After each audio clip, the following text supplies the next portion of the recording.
created a warm and engaging recording for your podcast. Consider Great Tell Me as a suggestion that combines an upbeat and inviting spirit without any background music. Welcome to Tangelic Talks, your go-to podcast from Tangelic, where we dive into the vibrant world of clean energy, development, sustainability, and climate change in Africa. We bring you inspiring stories, insightful discussions, and groundbreaking innovations from the continent making waves in the global community. Tune in and join the conversation toward a brighter, greener future. Let's get started. Welcome to Tangelic Talks, a podcast at the intersection of equity, energy, and empowerment with your co-hosts, Victoria Cornelio, and myself, Jensen Cummings. Today's episode, we're talking the real impact of climate change on people and how we fight back. We have with us Peter Schwartzstein, who is going to help us understand this. Peter is a journalist, an environmental journalist and researcher who reports on water, food security, and particularly the conflict climate nexus, which we're going to learn a lot more about. He writes for National Geographic, but his work has also been appeared in New York Times, BBC, Foreign Affairs, and many other outlets. He is Global Fellow with the Wilson Center's Environmental Change and Security Program, a TED Fellow, and a Fellow at the Center for Climate and Security. His first book, The Heat and the Fury on the Front Lines of Climate Violence, was published in September of 2024. Peter, thanks for being with us. Thank you very much to both of you. I'm always happy to have my kind of long list of vanity credentials read out. It appeals to my ego.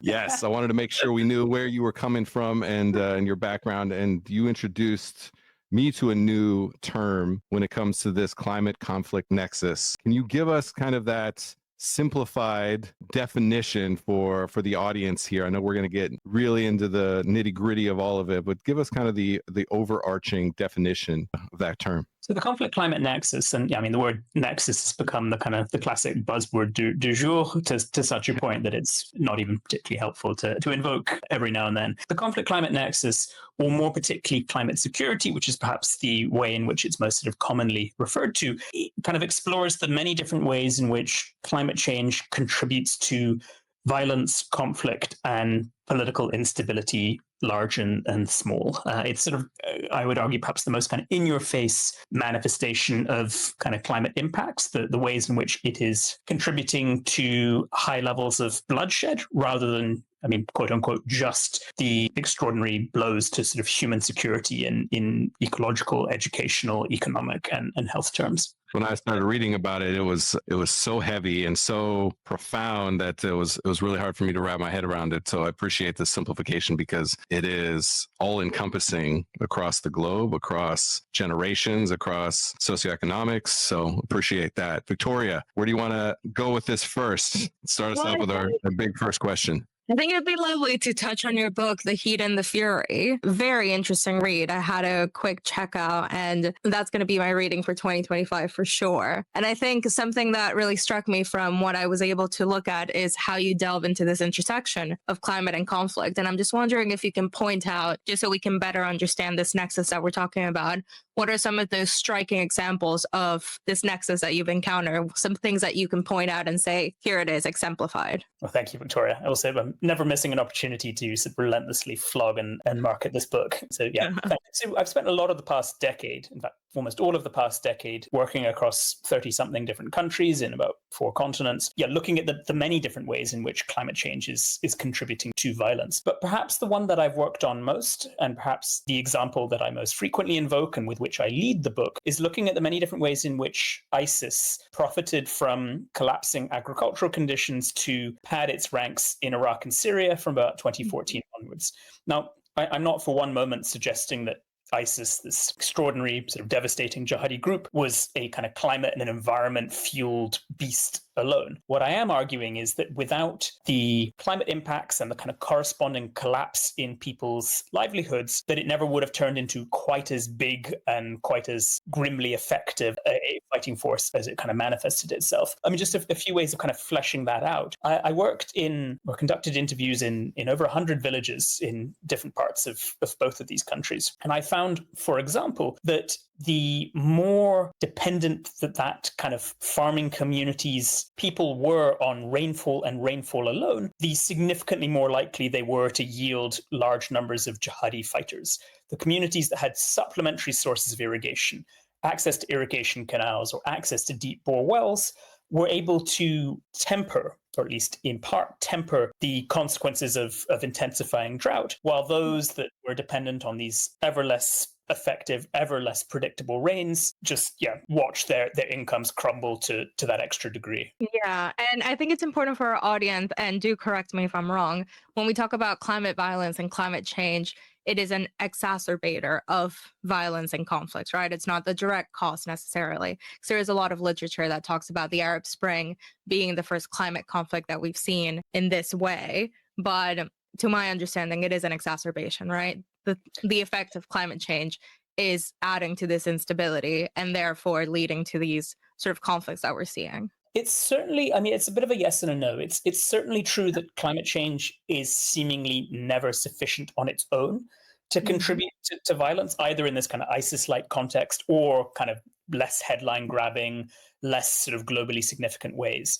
I mean, the kind of most common sort of classic formulation of climate change's contribution to insecurity is this sort of threat multiplier characterization that many of your listeners may well have heard about.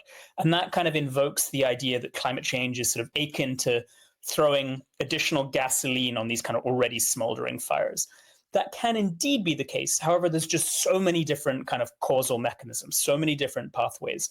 So the one that has actually cropped up the most over the course of my decade and a bit of reporting in this space is the way in which climate change is basically kind of undermining a lot of the support mechanisms, undermining a lot of these kind of support structures that individuals and communities and even nation states turn to at times of crisis.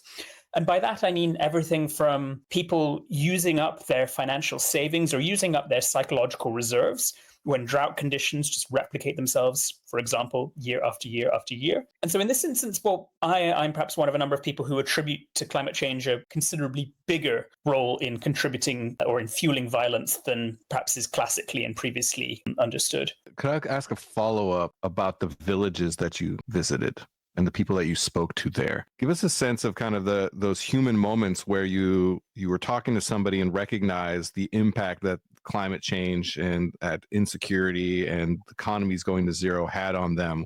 What were the types of, village chiefs you're speaking to, village elders? Who is it you're speaking to? And what is their kind of emotional human reaction to these? Is it fear? Is it anger? Is it depression? What is going on in those villages at those moments? I mean, it's really all of the above. I mean, to take a brief step back before very much answering your question, whenever we have kind of communities across the world that are susceptible to climate-related violence or who are experiencing it, the vast majority of them are dependent on farming. And that's because, as we know, agriculture is the livelihood that is uniquely vulnerable to climate stress. And so when you have, to go back to the Iraqi and Syrian example for a moment, these communities in which farming is basically the only economic game in town, as it kind of declines for reasons of climate-related drought, along with a whole bunch of additional causes, everything goes to hell in a handbasket in a kind of commensurate manner. I mean, we see this in a very global, kind of very different sort of context. When people have insufficient cash in places that are already pretty poor to begin with, kids are often yanked from school, even though parents are deeply aware that this is kind of something with horrible long-term consequences. Kids are often required for additional labor. Sometimes the parents can't afford to buy the textbooks or the stationery, or in some instances, the school uniforms that the kids are required to have. In other instances, families will cut back not just on the nature of the food that they are able to eat, but sometimes even the volume. And in many parts of the world, there is a distinct level of trauma to all of this. Part of that, of course, is just an extension of the economic immiseration that so many people are experiencing. But it goes beyond that. I mean, the very fact that everything about these villages is changing. Like, the birds are migrating at different periods of the year, if they migrate at all. The kinds of plant species that are emerging are very different, if indeed they are emerging at all. Most importantly, as previously discussed, the rains are often coming at very different periods of the year. And when you're a farmer and you need that kind of predictability, you need to know when to plant up your fields, you need to know when to harvest. That is, I mean, as explicitly devastating as it sounds. So when I speak to everybody from your garden variety farmer through to the kind of the tribal sheikh who is responsible for trying to maintain a degree of order, you just have a pronounced sense of depression and fear and extreme unhappiness that pervades almost everything. It's important for us to understand the reality that so many people are going through, because if we can't see it and touch it, then it must not be real. And the fact that there's these villages who are going through the hardest of times, and you're seeing the impact of it play out on a global stage, is meaningful, and we need to pay attention to that. So I appreciate you sharing kind of the human effects of it. And that was a much better answer than my question. So well done. It was a good question, not least because, and to sort of riff a little bit off what you were just saying there, one of the things that's striking is that this form of climate impact, the violence and instability that we're discussing, is something that is most commonly thought of as a poor country phenomenon. And there's good reason for that up to a point. When you have climate-related violence, it's almost always a kind of ugly marriage of climate stresses and poor quality governance. And both of those phenomena are more frequently found in poorer parts of the planet. However, bit by bit, in our own kind of richer corners of the globe, North America, Europe, through to East Asia, we too are starting to see thus far less severe, less in-your-face manifestations of climate-related violence, but we're seeing it all the same. And I'm speaking to you from Athens, the Greek one. And I've had a project with a few anthropologist colleagues over the last year in which we've been looking at the impact of extreme heat on violence against women in the city. And in our preliminary findings thus far, and this is mirrored by work that's been done by counterparts in parts of the US and other parts of Europe, is that there's 100 to 200, in some instances, maybe even 250% increase in violence against women between the months of June and September. Now, it's not a matter of extreme heat and extreme heat alone. There's other stressors, like the fact that kids are not in school in the summer months, but it's nevertheless seemingly a massive part of the mix. So yeah, bit by bit, this is a climate phenomenon that is coming for us here too. Yeah, and I really appreciate your way of bringing it back too, because we tend to think of the global south as the only ones impacted by climate change and by this climate violence, like you say. The narrative tends to look very different when we sort of look inwards, right? And look back at our neighborhoods, for example, and our own countries and things like that. And when you talk about climate change and its impacts, are we specifically talking about the effects of the climate crisis, like resource scarcity and things like that? Or are we talking about also extreme weather events? So like the earthquakes in Afghanistan and things like that? It's really all of the above. Now, I mean, some of these kind of longer lasting, slower moving forms of climate stress, like drought and like heat waves, are often that little bit more debilitating than these flash floods, wildfires, dust and sandstorms, the ones that tend to be, quote unquote, that little bit sexier, that little bit more obvious because they arrive in the blink of an eye and just sort of leave these kind of torrents of destruction in their wake.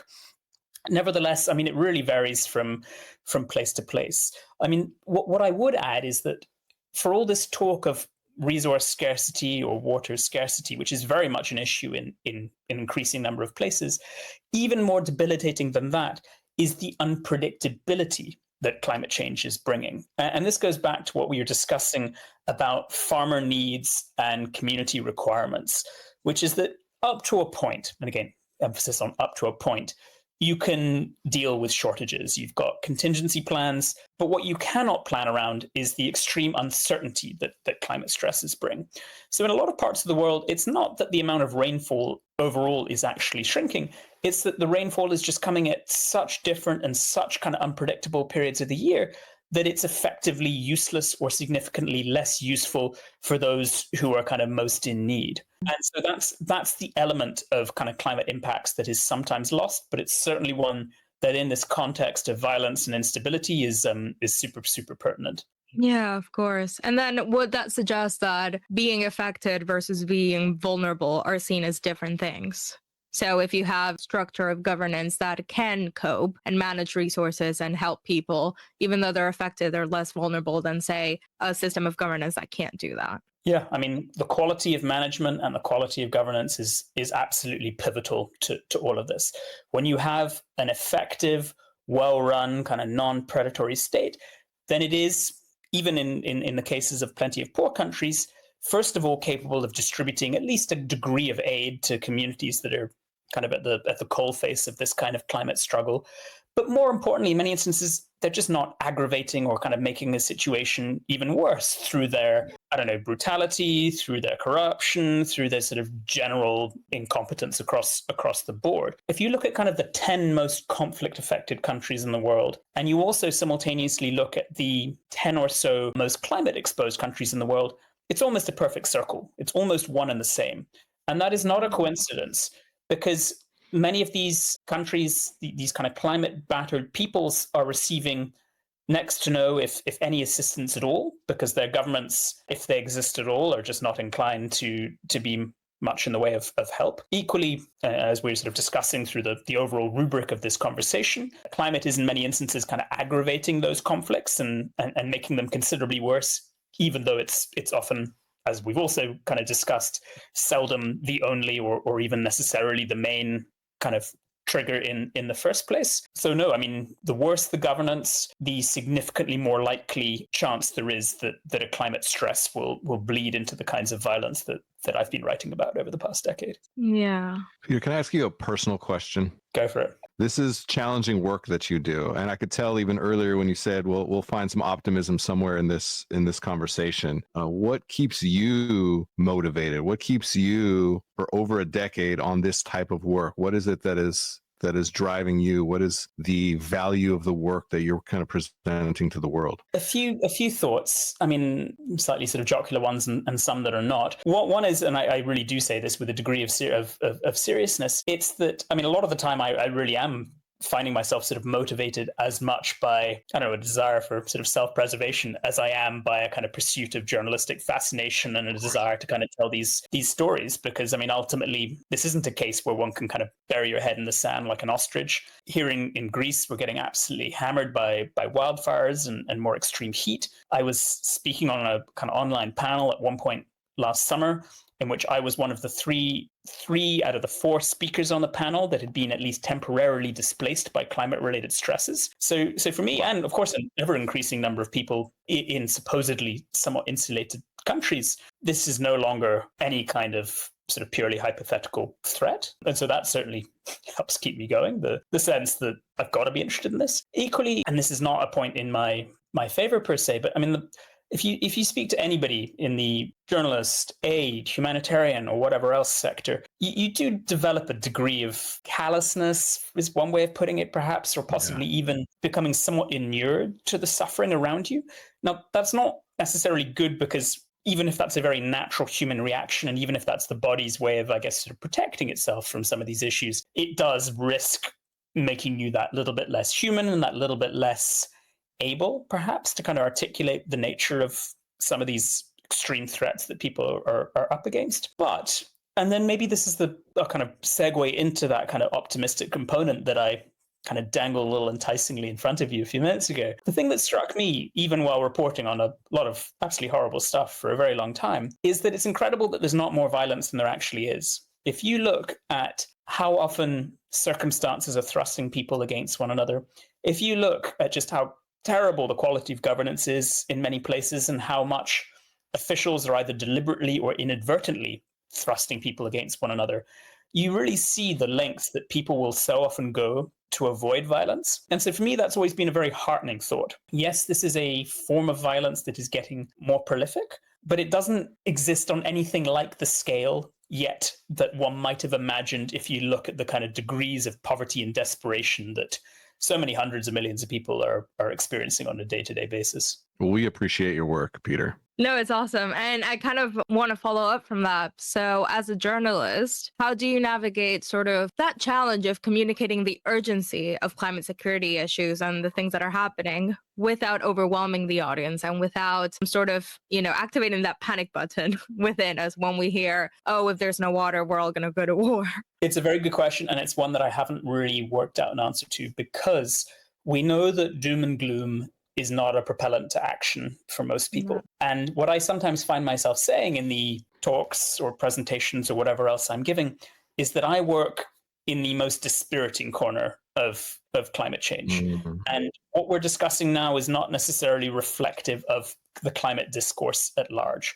We're looking here at the communities, as previously discussed, are at that kind of miserable intersection of intense climate stress and poor quality governance. And mercifully, most people, thus far at least, are fortunate enough not to be up against that kind of laundry list of kind of amalgamated mess. So that's one thing. But I don't have a good answer for this, because what I've tried to do some of the time is invoke the optimistic flip side of climate-related violence. And that's some of the ways in which climate change can, in certain circumstances and in the right hands, be a means of bringing together kind of warring or hostile communities. And this is, to sort of simplify grossly, it's a field known as environmental peacebuilding. And it's looking at how shared climate or wider environmental action can sometimes be a means of bringing together people who would otherwise be unwilling to engage or cooperate over any other issue. So the kind of doom and gloom component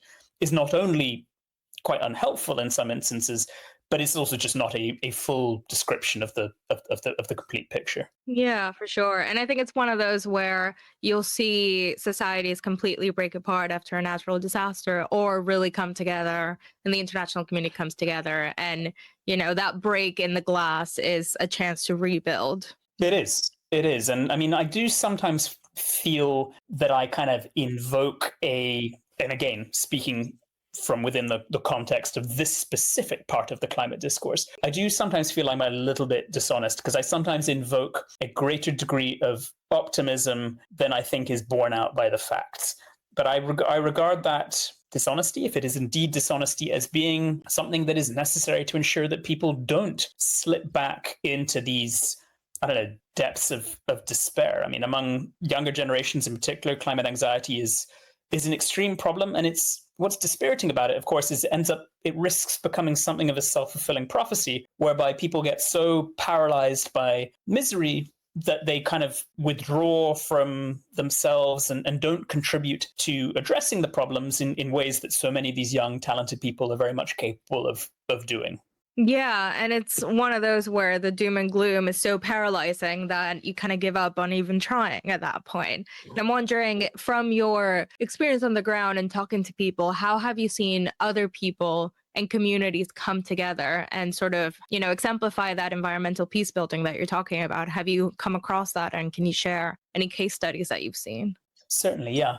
Well, I mean, this goes back to what I was, describing a few minutes ago about how communities are really doing almost everything within their power to prevent the violence that could so easily emerge from their desperate, complicated circumstances. And I've done a lot of work on violence between farmers and herders in different parts of the Sahel region in West and Central Africa. And here you've got a kind of already quite complicated, in some instances, somewhat hostile, poorly governed landscape that is experiencing, in some instances, outright water scarcity, or in other instances, just the increasing kind of unpredictability of whatever rainfall they've previously received. And in this instance, as in so many others, it's brought these communities, the farmers and herders, with their kind of somewhat different needs up against one another. And historically, there were all sorts of kind of mediation mechanisms that existed to sort of try and bring these people together and kind of hash out their differences. And it's one of these, also kind of really trying to sort of tie together a whole bunch of themes here. This also goes back to what I was describing, to that kind of description of climate change as being a kind of underminer of coping mechanisms. Climate change in those instances has created such distrust between these communities that those very same mediation mechanisms have fallen apart during periods when they're most badly needed. And in these instances, there have been quite a lot of these sort of hopeful, optimistic instances in which NGOs that are both local and international have come in, and they have succeeded in either building afresh or kind of restoring some of these collapsed mediation mechanisms, which have quite quickly been embraced by these communities who they recognize the need. They so desperately want to kind of sit with one another and work out how to, for example, place livestock, or how to kind of ensure that there are ample corridors for these migrating cattle to pass through the farmers' fields. But they've sort of lost that capacity to sort of build them themselves. And again, it just goes back to that reality that if people are granted the tools and mechanisms to prevent the kinds of violence we've been describing, they for the most part leap at them. Peter, that was an incredible segue that you just pulled off there, because what we're going to be talking about, our audience now knows, kind of exclusive content on the blog itself, is a little bit more of the impact and the work of NGOs in this space, where they're being better stewards, and even for our own organization, Tangelic, to be able to learn how to be better stewards, because I'm sure there's lots of stories that you have where NGOs have come and forced their solution upon the communities and haven't done the right thing in the way that their mission probably was set out for. So really appreciate that. Peter, it was a really incredible conversation. And as somebody who also is just so immersed in the medium of storytelling, the conflict that you have yourself for how you tell these stories and how you balance your honesty and dishonesty, and the need for probably both of those at certain moments in certain ways, the optimism versus the doom and gloom. We appreciate that because we know that it's meaningful work that you're doing, and it's meaningful to you as a human existing in those spaces with other humans trying to solve unsolvable problems. So really appreciate that, and I know that the book does a great job of articulating that even further. So any last thoughts? Otherwise, we're going to wrap. And then remember, everybody, we've been talking about the real impact of climate change on people. We've been talking with Peter Schwartzstein about his book and about his focus on conflict, climate, Nexus, and really trying to understand what that means. Any last thoughts, Peter? Thank you so much for this conversation, by the way. No, thank you. I think we've somehow managed to pull off a slightly more optimistic chat than I usually manage. Maybe that's me just being unexpectedly and sort of weirdly cheery on a kind of Friday evening. All right, everybody. Once again, you can go check out the blog post where you'll be able to hear more from Peter at tangeliclife.org. And once again, for Victoria and myself, this is Tangelic Talks, a podcast at the intersection of energy, equity, and empowerment.